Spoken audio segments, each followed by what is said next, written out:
Hello and welcome to the weekly outlook. Just going through the calendar, we've actually got quite a subdued week next week. The good thing is, also we've just had the non-farm payroll on Friday, and we've had some fairly significant pullbacks against the US dollar. Now the Australian dollar there being one of them.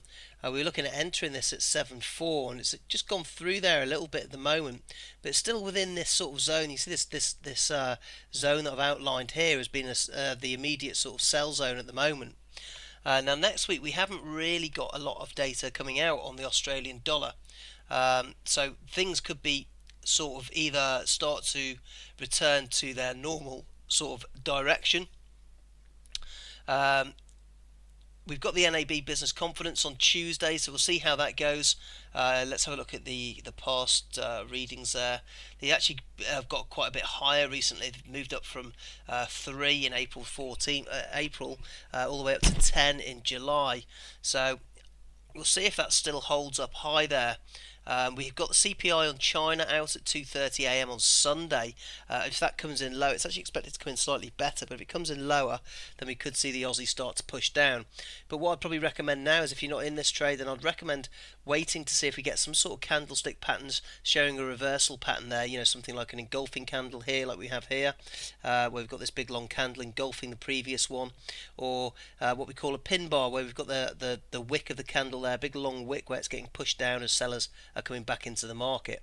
So keep an eye on that one. The other one I'd keep an eye on is the euro as well. That's had quite a big pullback due to the non-farm payrolls. The data wasn't that bad coming from the non-farm payrolls. It was actually okay. So it's really just profit taking that's coming into the market. So I expect these currencies, which are weaker than the US dollar, to return to the downside, and that will probably happen next week, especially with a subdued market. And then we've got Lockhart, FOMC member Lockhart, speaking on Monday. He's quite hawkish recently, and also later in the week we've got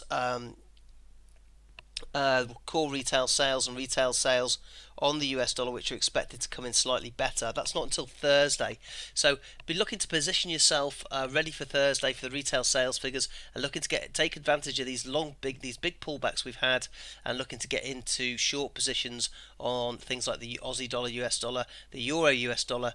The pound at the moment, I would stay out of the pound just for a while. We did get some disappointing data.